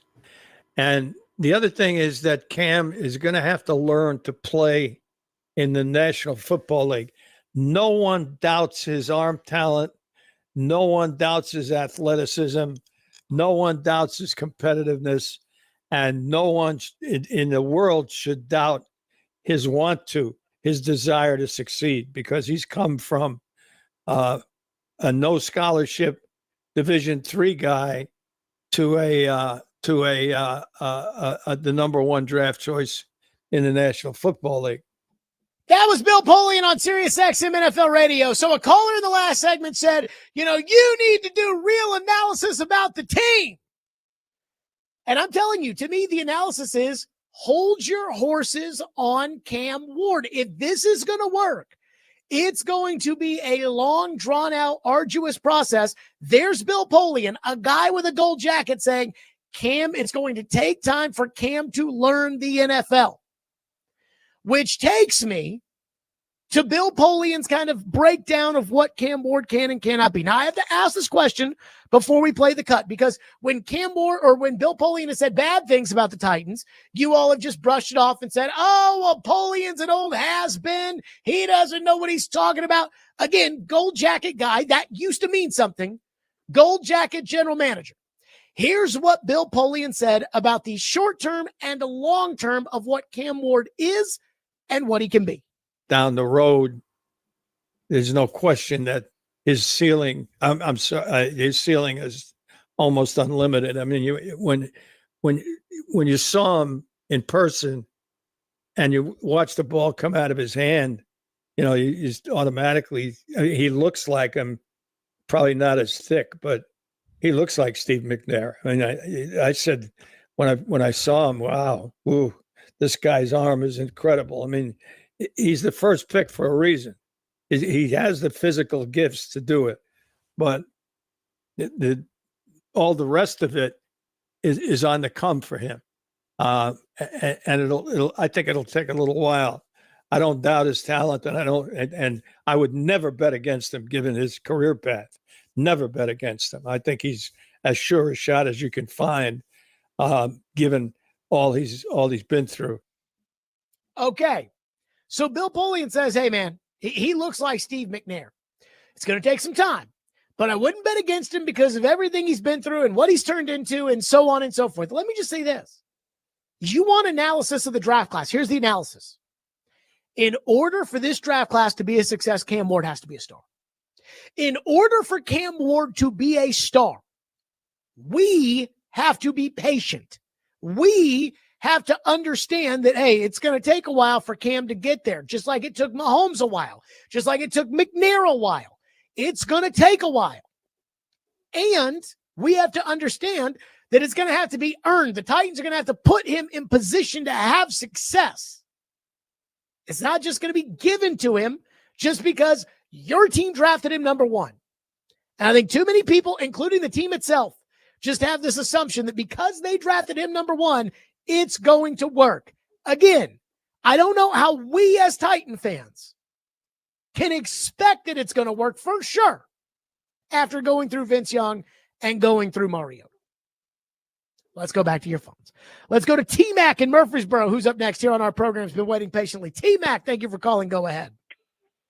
Here's why it's going to work. First of all, I just want to talk about the Vince Young and the Mariota thing. First of all, I get tired of people writing on Vince Young like Vince Young wasn't 31-16 at the start. And Vince Young was awesome Vince at Young times. And Mariota, between Vince Young and Mariota, the Titans did not cater to their strengths. They tried to change them into their offense, which is not going to work. But here's why Cam Ward is going to work. Outside of talent alone, Cam Ward has the attitude to succeed. And on top of that, they are playing to his strengths. They are catering the offense around him. And as a fail-safe, just like Callahan took a page out of Joe Burrow and Jamar Chase's book, Cam Ward is going to succeed because they went and got his guy. So they already have chemistry, and Restrepo is going to make the team. Cam Ward is going to make sure Restrepo makes the team. That's why Cam What do you Ward is mean going by to that? succeed. And I hang How up is in this. Cam Ward going to make sure that he makes the team? But, that's his guy. That's his guy. So he's going to go to the single-handedly general manager and say, hey, take my guy and let's let Elik Iomanor go onto the practice squad because I'd rather have my guy on the team? No, whether they're putting in the study time, whether they're practicing routes or whatever the situation is, he's going to make sure Restrepo makes the team. Can he make sure that Restrepo can learn how to run? He may not be fast, but he's as Cam Ward said, he's one of the best route runners, and that's the reason why he put in the word for his guy in the 4th round. The Titans got him. T-Mac, I hear you. So, yeah. He ran slower. Thank you for your call. He ran a slower 40 time than your tight end that you drafted in the 4th round ran. And your tight end ran on the slower side of what tight ends run. So unless Cam Ward is going to teach Restrepo how to run, I have a hard time figuring out how he makes the team. Again, what I'm worried about is I'm worried about Cam Ward going into the office saying we need to carry him on the 53, and that means that, hey, if you got to let go of the guy you took in the 4th round, let him go. Like, whoa. That guy in the 4th round runs a 4.4. He's fast, but he's not your buddy, so that bothers me. Again, this idea, and I agree with you about the offense and Vince Young. I thought it was so stupid, looking back on it, that Jeff Fisher would hire Norm Chow, Matt Leinert's offensive coordinator, for Vince Young. And I believe that if Jeff Fisher took the rod out of his rear end when he was coaching Vince Young and had done what John Harbaugh did with the offense in Baltimore around Lamar Jackson for Vince Young, I truly believe that Vince Young would have had similar results. And maybe I'm an idiot, but I thought Vince, at the time in the league, it just felt sometimes unstoppable the way Vince Young did things. So I do think the Titans are as equally culpable in Vince Young's failures as Vince Young. With Mariota, they kept changing coaches. I wonder if he had the dog inside of him, to be a great quarterback. But again, the organization also did themselves no favors. One texter says, Warren Moon wasn't a Tennessee Titan. Let Houston retire his number. I know he does your show once a year, but do you actually care? Honestly, yes, I care. And it's not about Warren doing the show. I mean, if Warren were to say, I'm not doing the show anymore, I'd still be mad about this. Again, I just found out that the Giants unretired a number from 1935, the first ever number retired in the history of the National Football League. A leather helmet wearing guy who was inducted into the Pro Football Hall of Fame 50 years ago. They unretired his number from Malik Neighbors, and I think it's ridiculous. And yes, I do care. 615-737-1025. So Gentry Estes, local columnist at the Tennessean, I got to rip his ass. And I was going to do it at the top of the hour, and then I got distracted, but I'm going to do that next because a column he wrote I think is premature and absurd. We'll get to that next. Stillman & Company, 102.5, 106 for the game.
Stillman and Company, 102.5, 106.3 The Game, streaming live on Twitter, Twitch, YouTube, and Facebook Live. We are live from the Busy Bee Plumbing, Heating, and Air Conditioning Game National Studios, presented by the Southern Bank of Tennessee. Trevor will join us in under 30 minutes. We'll recap the entire draft class with what Trevor thinks about the Titans draft class. Now, if you ask me, again, we'll see how it works out with Cam Ward. I like the fact that on day 3, they went out and got speed. I like the big, physical running back they took late who can be a core special teamer because he's played on defense. And I'm not sure I love the trade that the Titans made on Friday night, the 2-for-1 that they went with the pass rusher and the safety, when I would have just preferred that they take either the better pass rusher or the better safety. But all in all, I thought it was competent. I thought it was, we'll see, but I understood the draft. Nothing crazy, nothing bad. Nothing good. Nothing, just we'll see. Well, apparently Gentry Estes, a columnist who I respect a lot and do really, really like. Apparently Gentry Estes at the Tennessean is all in on Mike Borgonzi after one draft, even though we haven't seen the players play a single snap of Titan football, and Mike Borgonzi has not been the general manager for a game. Quote, "The Titans are resembling a well-managed franchise again," Gentry writes. I know, I'm one of the biggest skeptics around. One of the biggest skeptics around, Gentry? Well, one of. He didn't say the most, but that's okay. Says, I know, I'm one of the biggest skeptics around, he writes, but I'm seeing that the biggest upgrade this offseason by the Titans won't be at quarterback or anywhere else on the field. It'll be in the front office, where new football CEO Chad Brinker didn't just hire a serious football GM in Mike Borgonzi, and evidently he's staying out of Borgonzi's way. The Titans added several serious football people. Former NFL GMs Reggie McKenzie and Dave Ziegler, along with Borgonzi, have brought a welcome expertise. It may not be a strength yet, but no longer is the Titans front office the weakness that it was the past 2 seasons with Rand Carthon as GM. It is refreshing, Gentry writes, in fact, to see the Titans no longer insulting everyone's intelligence by trying so hard to convince them otherwise. The legacy of Carthon's disappointing 2-year tenure will be how he depleted the Titans roster while also depleting trust from a fan base that had to feel duped by all the false bravado. I don't know, man. I think there was a lot of Titans fans that kept saying, let Rand cook, even when they stunk. There was an entire station, it felt like, dedicated to supporting Rand. Gentry continues. When Brinker and Borgonzi sat down with media members on April 28th to review the 2025 draft, it was more noticeable of what they didn't say. Neither mentioned how other teams were reaching out to them to congratulate them on their wonderful selections. Neither boasted about how accurate the Titans draft board proved to be and how it fell perfectly to where there were no internal disagreements. After last season, an overhaul was very clearly in order. Neither Borgonzi nor Brinker are trying to argue otherwise. Neither attested to checking every box this offseason or claim to have one of the best people to walk on this earth doing the box checking, which is how Brinker once described Carthon. See the difference? So Gentry's entire premise is that Mike Borgonzi is the man for this team and he's going to save the Titans. Why? Because he's not Rand Carthon? Again, that's what Gentry wrote here. There isn't anything like, hey, the Titans stuck to values, and instead of trying to convince themselves that a slow receiver was fast and drafting a slow receiver instead of the fast receiver, they drafted the guy that ran a 4.3. And then they drafted another guy that ran a 4.4. That's not in there. This is just, he's not Rand Carthon gaslighting the Titans by telling everybody that it's raining when really he's just pissing on their legs. I'm sorry, is that the bar? Be better than Rand Carthon? Because if you read the Gentry article, again, the Titans are resembling a well-managed franchise again. Well, is that a well-managed, well-run NFL organization? Or is that just better than Rand Carthon? Because I feel pretty certain in saying this, that in the 2 years that Rand Carthon was the general manager of this organization, he was the absolute worst GM, not only in Titans history, but in the entire NFL. Every trade they pulled off looked like a bad trade in hindsight.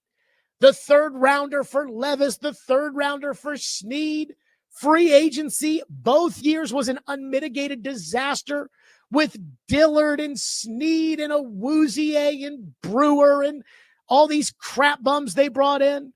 Clearly, Mike Vrabel didn't care much for Ran Carthon. But this is what happens.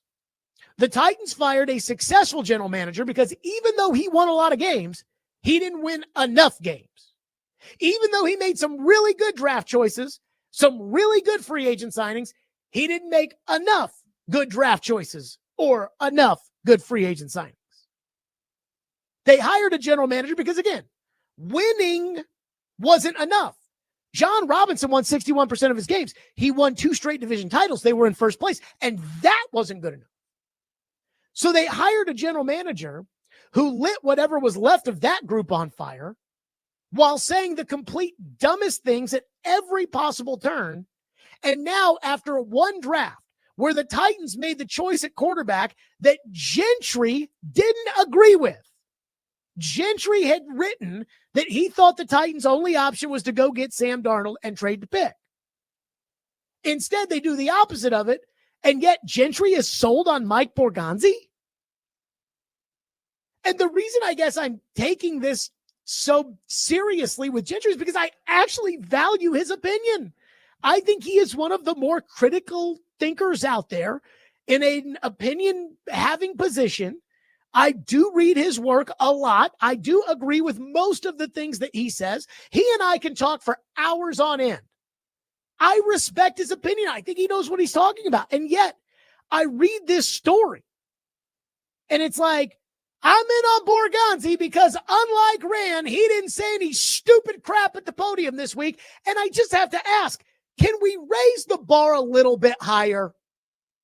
Can we just have a little higher expectation for the general manager? If you remember, it was the draft 2 years ago where Ran absolutely made a total fool out of himself when he got up there and lectured the media on being positive about Will Levis and Tajay Spears. And I remember that day saying, this guy does not understand what life in the big leagues is like. And he never had any interest in trying to learn. Everything was always how great it was all the time. When they lost, it was the ball didn't bounce our way. No accountability, no responsibility, nothing. Just bullcrap. And that's how you went from having a team that was on the decline, and we can all agree with that, a team that was on the decline, a team that was hovering around mediocrity, maybe a little bit above that, right there battling for the playoffs, into the worst team in the NFL. Because they had pure, and I'm sorry to say this, and I mean this with all due respect, pure incompetence in the general manager position. And now we're writing stories because this guy's not as dopey as the last one saying, I'm all in. Gentry. Come on, man. I have a lot of respect for Mike Borgonzi. And I don't know how much things that I don't like are above his pay grade. Like Cam Ward getting Warren Moon's number. I don't know if that's above Borgonzi's pay grade. If he's like, that's ridiculous to do that for a rookie, but Amy wants to do it. She owns a team, so go ahead. But ready to say I'm sold? I'm not there yet. Now, is he better than Ran Carthon? Yeah, I can already tell that. I can tell that he's better than the worst general manager in the league. Better to take you to the top, though, to be the, I don't know. And I still don't trust Brinker. 615-737-1025, which is our phone number, 615-737-1025. We'll hit your phones here on the program. And I think I got to get on Joe Rexrode. But I don't know if I should wait till tomorrow since Jared versus Joe is tomorrow. I don't know if I should wait till tomorrow or do it today. 615-737-1025. It's Stillman and Company on 1025 The Game.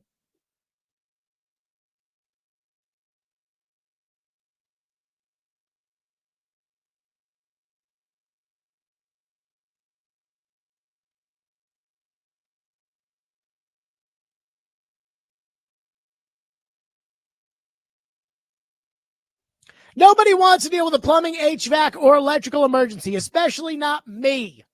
And so that's why I have Hiller. Most of the time, you do not know when you have one of those emergencies what it will cost, if it will get fixed correctly, or if someone is just trying to sell you something that you do not need. When you call Hiller, their experts are going to solve your problems quickly. And I know this because I use Hiller at my home. Hiller Plumbing, Heating, Cooling, and Electrical. The price you're told is the price you'll actually pay, with no hidden fees or surprises on your bill. So do like I do and book online right now at happyhiller.com. Again, just go right there on your phone, happyhiller.com, book them. They're out there and the problem is done. That's Hiller Plumbing, Heating, Cooling, and Electrical, proud supporters of the Preds of Falls and Mady. Hiller, call that fish truck today.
Yeah, I've had a lot of conversations with Amy since January, and I'll just say this: Amy's fully on board with the plan, and she wants to become one of the elite franchises of the league.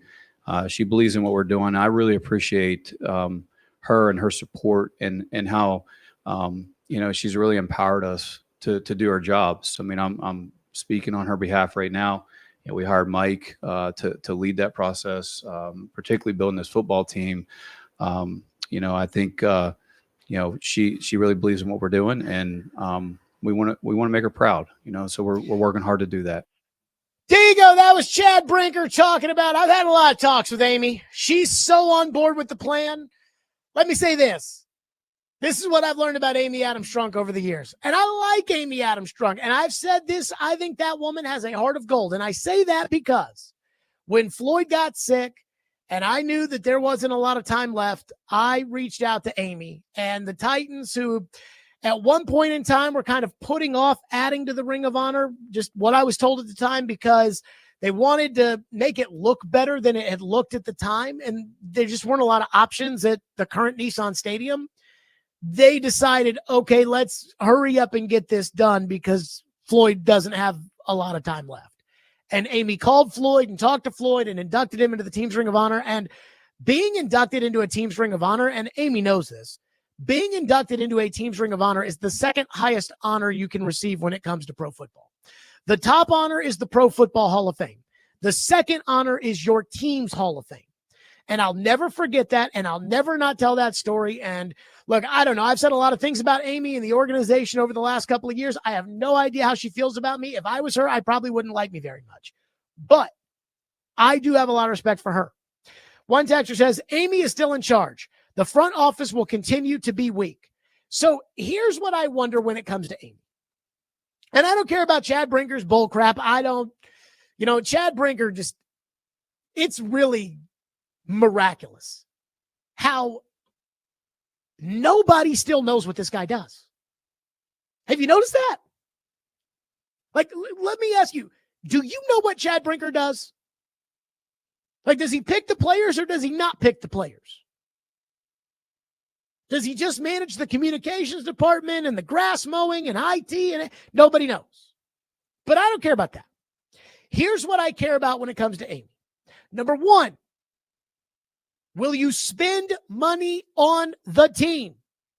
If you want Cam Ward to be good, you have to be able to go buy players that you cannot pick up in the draft because either you don't have enough picks or because there's just not that player that year. She spent the money on Dan Moore. That's good. Can she spend money to get Mark Andrews in here or spend money to get Jalen Ramsey in here in order just to provide some veteran stability? Will you go up into the $300 million range with the top spenders in the league? And then when it comes to the big decisions, you've hired football people. In fact, excuse me, you've hired football people. I think when it comes to the football people, I think that you're paying them a lot. I mean, there's all these, we've got Dave Ziegler on the staff. Great. But you're paying him, right? Can you stay out of the way? When it came to the number one pick, could you tell Mike Borgonzi, hey, do you want to go the route of signing a quarterback and I'll pay $50 million for you to do that? Or do you want to go the route of drafting a quarterback? You tell me. Can she do that and stay out of it? That's all I care about. Because, again, as much as I could crap on Amy and some of the decisions they've made, and here's what I truly believe. I truly believe that between Robinson, Vrabel, and Amy, that run in 2019 to the AFC title game and the isolation the year later where everybody was COVID protocols and the team had success, but they had an outbreak and everything else led to all three of them sticking their heads up their asses. Amy, Vrabel, and Robinson. And they all thought that their poo didn't smell. So when it came to Robinson, he would make decisions and he would draft players and he would say, I know, trust me, and it wouldn't work. And that would piss the other two off. When it came to Vrabel, there was this sentiment of, I'm this great coach. He's not giving me good enough players. You're not giving me enough support. You hired a dumb general manager to work with me. You didn't just off it ain't. I don't feel the need to clarify my comments in Foxborough to the owner of the team. And then when it came to Amy, it's like, you're really going to just fire the general manager in the middle of the season? If you're unhappy with Vrabel about what he said in Foxborough, why don't you go talk to Vrabel about it? So I think all three of them stuck their tushes up there, or their heads up their tushes. But I think, again, I've seen Amy be a successful owner for a decade when Steve Underwood was there. and John Robinson successfully managed the team, albeit the clash with Malarkey was a giant red flag. Going back to heads up asses. Mike Malarkey was a good coach, and Mike Malarkey did a good job, and Mike Malarkey did not deserve to be fired. And so, can they get back to where they were in 2017 before everyone decided to stick their head up their fanny? That's what I wonder about.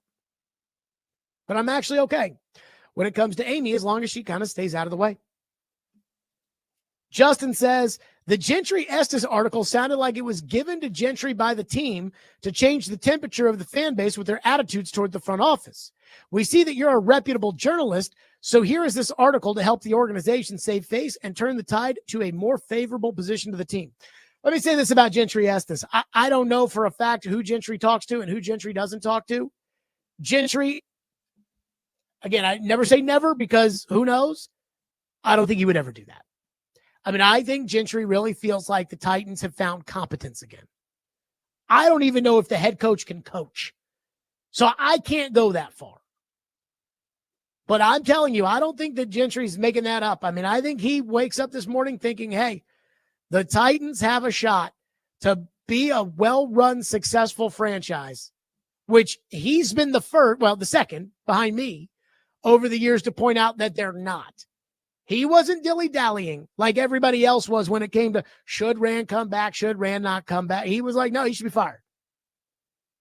So I don't think the organization gave that to him. I think that's the decision he's come to, which, again, I'm not ready to say, oh, yep, this draft's over. Borgonzi's the guy. He's the guy. I'm not ready for that. Trevor is up next. His reaction to the entire draft class. We'll do it next. Stillman & Company, 102.5 The Game.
The NFL draft is in the rearview mirror. In fact, we had a caller that called in earlier today. It's like, why won't you analyze these picks? You're talking about the fact that the Titans gave Cam Warren Moon's jersey. Just analyze the picks. Well, I've already done that. But Trevor Maddich is with us, presented by Houston Clinic Orthopedics, when experience matters. So, Trevor, where we left things on Thursday, the Titans were almost on the clock at 35. We had 3 targets: Luther Burden, Nick Emanwari, the safety out of South Carolina, and Donovan Ezeraku, the pass rusher out of Boston College. The Titans traded the 35th pick to Seattle to get 2 picks. And instead of drafting the pass rusher Ezeraku or the safety Emanwari, Seattle took Emanwari, and the Titans went a little 2-for-1 with Femi Oladejo late in the second round, and Kevin Winston Jr., the safety out of Penn State, in the 3rd round. So let's start there. What did you think of the Titans Friday passing on Ezeraku or Emanwari and ending up with 2 players, albeit probably not the same caliber as those 2? I thought that was a risk, because either of the players that would have been available that you mentioned, the safety and the edge rusher at 35 that they traded out of, were guys that were pretty much NFL ready. They could come in and play right now. And they both had fantastic traits at their relative positions. The guys that they drafted, so they got 2 instead of 1, instead of either a safety or an edge rusher, let's say. They got a safety and an edge rusher. Both of those guys have potential to be very good players. The safety especially is a guy that could be every bit as good as Emanwari. That's Kevin Winston out of Penn State. But both of them are developmental guys. Both of them will need time to adjust to the NFL, and they may or may not be able to adjust at as high a level as those. I expect those other 2 guys to be able to play, because what you've got is 2 guys that the Titans drafted that are traits, yes, potential, yes, but not production for a variety of reasons.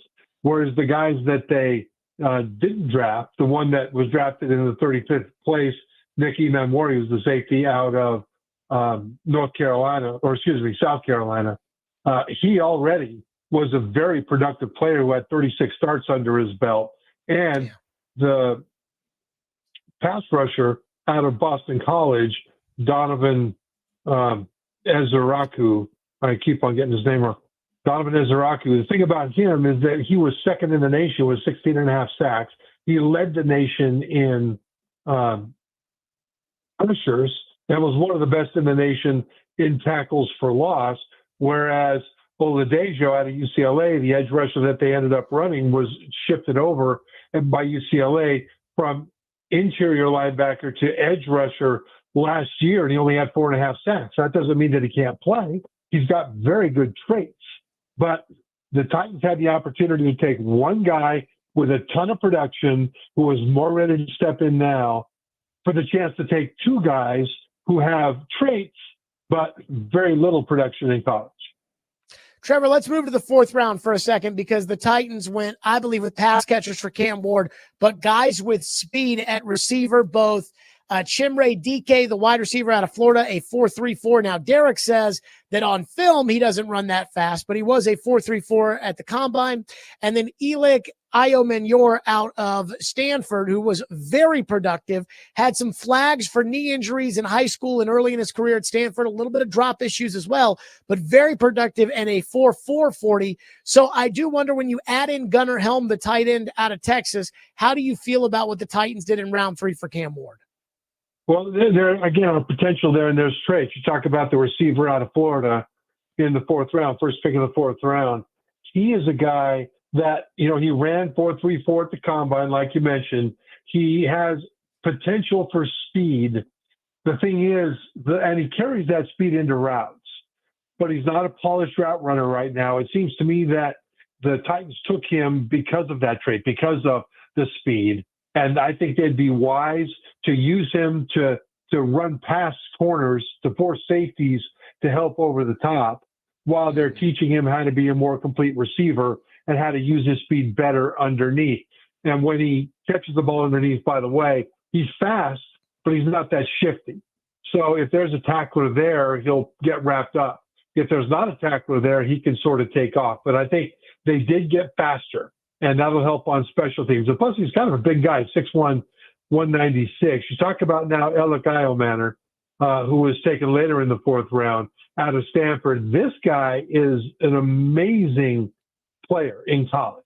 I mean, he single-handedly beat Syracuse last year on the road. There was a lot said about Stanford first year in the ACC, traveling from the West Coast all the way to Syracuse, New York, and nobody thought they had a chance against that high-powered Syracuse offense and a defense that was difficult to deal with. And Iomanner, just nobody could cover him, and everybody knew that he was going to get the ball, and nobody on Syracuse team could cover him. Nobody really could cover him anywhere in college football. He actually had about twice as many receiving yards as the next two Stanford receivers combined.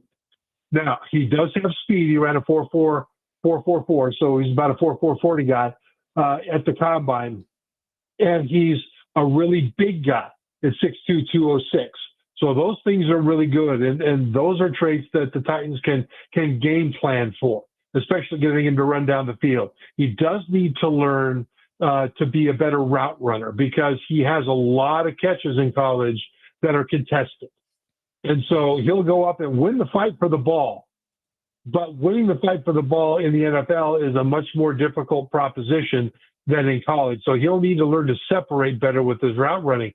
But I think that's where he kind of landed in a good spot because Tyler Lockett and Van Jefferson, 2 free agent receivers that Titans brought in, are very experienced guys, and they can work with young receivers like this to teach them tricks of the trade that will help them be successful beyond just their traits. They can learn now to have skills. And then Gunnar Helm, you mentioned him. He's the tight end out of Texas. He was actually Texas's leading receiver in terms of receptions and second leading receiver to Matthew Golden, the fast wide receiver, in terms of receiving yards. But he didn't run fast. I mean, 4.84, that's what I ran at the combine. I ran 4.84 twice on grass as a center. So as a tight end, he got open and he made plays and he made catches, but you also got to figure that Texas threw an awful lot of short passes, and a lot of his catches were on those short passes. So he'll have to show that he can break free of NFL coverage, because there's not going to be a single team that the Titans play that are going to look at him and say, we got a game plan for this guy because he's such a great pass catcher. Well, he does have soft hands. He is very good at catching the ball, but he does not get open when someone plasters him. Trevor, to that point, Xavier Restrepo, they signed as an undrafted free agent. Obviously, we know the rapport with Cam Ward at Miami.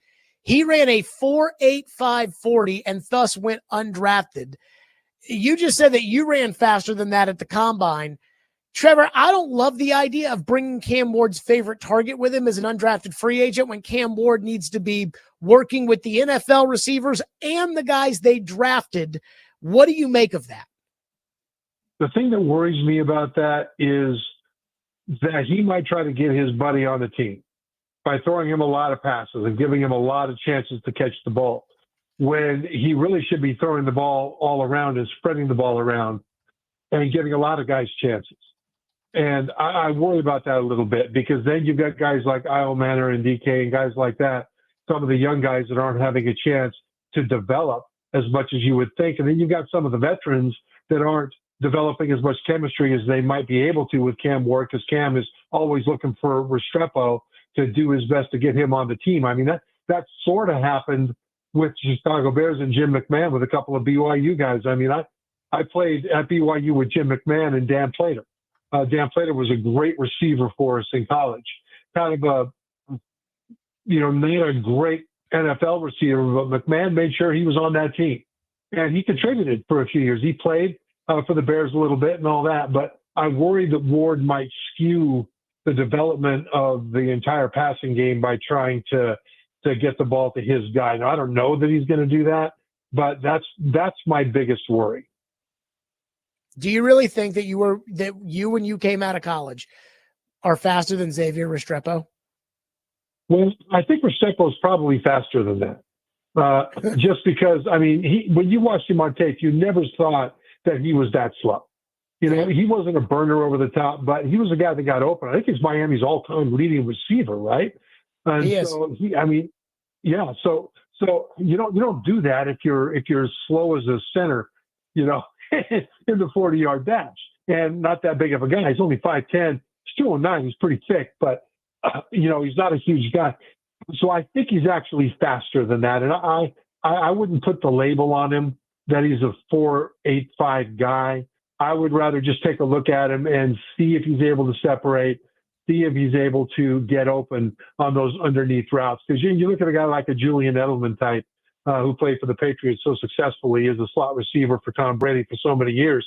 And the thing that made Edelman great was that he was able to get open underneath quickly. And Brady knew it.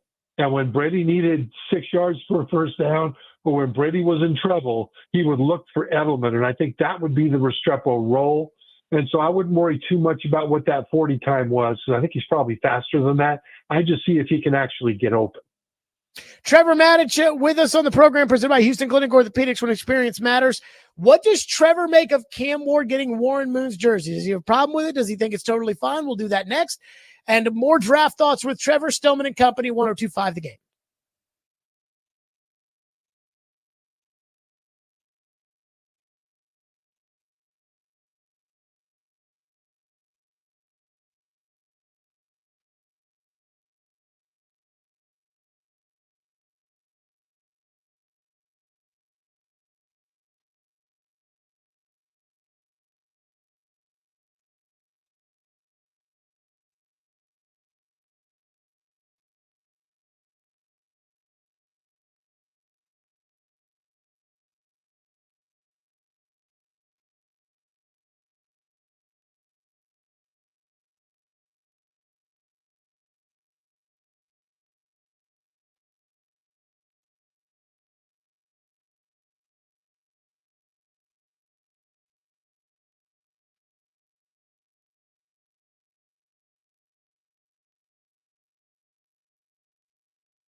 As far as the number and everything is concerned, I wore the number 1 for a lot of different reasons, and I wore it for a long time, starting back in 1976 when I was in college.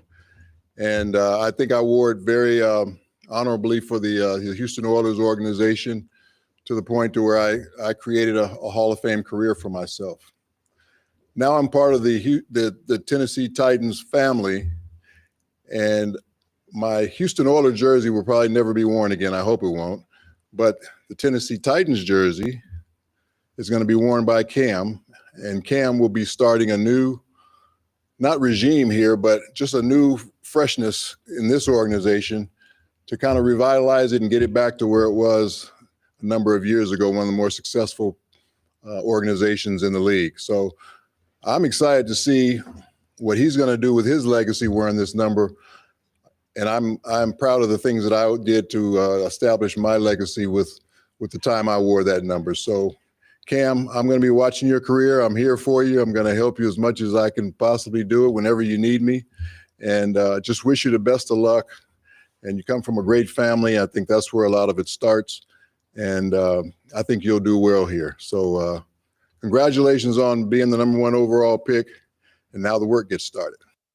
Trevor Maddich with us, presented by Houston Clinic Orthopedics. When experience matters, that was Warren Moon talking about the passing of the torch to Cam Ward, unretiring number 1 for Cam Ward, who hasn't taken a snap in the NFL. Trevor, you played in the NFL for a long, long time. You've seen a lot of young players go into the NFL and succeed, and you've seen a lot of young guys go in the NFL and fail. How do you feel about Warren Moon giving Cam Ward the number 1 and the Titans allowing Warren Moon to give Cam Ward the number 1? I think it's great. I thought Warren Moon showed a tremendous amount of class and dignity in the way he described the process of allowing his number to become unretired for Cam Ward. And I thought that Cam Ward did a great job as well in showing gratitude and humbleness in accepting that number. I mean, overall, I thought both players did it really well. And the truth of it is that they can always re-retire the number. I mean, if Cam Ward doesn't pan out, he ends up on a different team, et cetera, they can always just make that number now retired once again. So, you know, if Cam Ward goes out and has a terrific career, then he'll join Warren Moon in being one of the best quarterbacks ever playing for the organization to wear that number. And I think that overall, it's the number that a player has is really valuable to them because it's part of their identity. But overall, I think that it's more important how Cam Ward approaches his craft now in learning how to be an NFL quarterback than it is what's going on with the numbers. So I'm fine with it. I'm glad that Ward wasn't arrogant as if he deserved it. And I'm glad that Warren Moon was so eloquent in the way he described his process of allowing it to happen. I hate it. Hate it. And I hate it because I feel like the Titans are there. It feels like a marketing thing. It feels like I don't want to say entitled because Cam Ward doesn't feel like he's entitled to the number, but it's like the Titans have just decided he's a great quarterback and we're going to go ahead and just treat him like he's already become Peyton Manning. And I'm like, I lived through this with Vince Young. I lived through this with Mariota. It is going to be difficult for Cam Ward to get to the top if Cam Ward ever gets to the top. And I just have respect for Warren Moon. If I own the team and Cam Ward asks, hey, can I call Warren Moon and ask him to unretire the number? I'd say no. No, we're not even disrespecting Warren enough to call him. I thought it was disrespectful for Abdul Carter to want to call Lawrence Taylor and ask him for something. That's Lawrence Taylor. I don't like it, Trevor. Yeah, they could have said no. Warren could have said no. I think it's disrespectful to put Warren in that spot. No. Now that I agree with, but it's to me, it's disrespectful to Warren to even put him in that position. Well, I mean, but what would you have Cam do? I mean, he wore number 1 at Miami, and that's what he feels his identity is. All he could do is ask, and if they would have said no, they would have said no. You know, if the Titans would have said, okay, no, you can't do it, or Warren, then, okay, you're going to be number 19, and then if you play well enough, then maybe sometime in your second contract, we'll ask Warren, and we'll see if we can get you number 1. You know, I think if they're going to do it, they need to do it right now. And so I see it differently than you do on this one. I don't think it's disrespectful to Warren Moon necessarily. I think Warren Moon has already earned his respect. You know, it's like the Billy Joel song. He can't be convicted. He's earned his degree. And that's the way it is with Warren Moon. There's nothing you could do with that number that would be disrespectful to Warren Moon as long as Warren says it's okay. So is it okay if they gave Khalil Mullings, the running back they took out of Michigan, number 34, which is Earl Campbell's number, or number 27, which is Eddie George's number? Yeah, no, I would have a problem with that. I think you have a different situation when you've got the number one pick in the draft at quarterback, and you're trying to develop this guy. You develop him not just physically, but you also develop him mentally with his confidence. And for a guy like Warren Moon to give him the stamp of approval and to be able to wear that number and then to have to live up to that number, and for everybody on the team to look at him and say, okay, what do you got, kid? And if he goes out and shows them that he's got the goods, which he's going to want to do now more so than if he didn't have that number, certainly he's not going to he wouldn't have played less hard or prepared less hard if he didn't have number one. But I think from the quarterback position, it's a little bit different. And when he's number one pick in the draft, I think there's a little consideration there. Okay, last one for you, Trevor. Who should be starting at quarterback for the Browns between Flacco, Pickett, Dylan Gabriel, and Shedeur Sanders? And what'd you make of Shedor's fall the other night? I thought Shedeur, the things that came out over the course of that fall and then the next day, et cetera, like there was a report that none of his teammates went to his birthday party in Colorado. If that's true, that is highly concerning. We saw photos of the room that he set up to have the draft in, where there was branding all over it. There were massive pieces of jewelry. The room was painted with words: legendary, perfect, Shedeur, perfect, Shedeur, legendary, Shedeur, legendary, perfect, all over the room, right? And it was all about branding and all that stuff. You put all that together with what anonymous scouts have said about how horrific he was in some of their interviews. And if all that stuff is actually true, then you can see why he fell. And truthfully, I thought the more he fell, the less likely it would be that he would get drafted, because you don't want a backup quarterback to have that kind of a circus in your organization. I mean, right now, going to Cleveland was the best thing that could have happened for him, because there is no number one quarterback there. And I think that the whole legendary branding, Shedeur Sanders has a chance to be more legendary now that he fell to the fifth round than he ever could have been had he been taken in the first round. Because now he can be seen as overcoming this, as going the path less traveled, the more difficult path, and becoming legendary anyway. And I think that he is good enough to be able to compete for the starting job on that particular roster. Joe Flacco, it's been like 7 years since he's played more than about 10 games in a season, I think. It's been a long time since he's played a full season. And Dylan Gabriel doesn't have a very strong arm.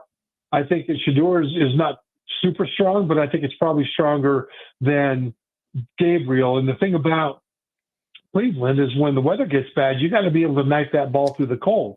And Shedeur himself throws a bit of a wobbly ball once in a while, and that could be a problem, but his competition might well be Dylan Gabriel or a really old Joe Flacco. So I think at some point during the season, Shedeur Sanders very well could earn a chance to be the starting quarterback, and he could get at least one start in, and then we'll see how he does at Cleveland, because he has a chance to become legendary in overcoming all the stuff that surrounded the fall on draft day. Trevor Maddich is presented by Houston Clinic Orthopedics, when experience matters. Trevor, great stuff. Appreciate it, bud.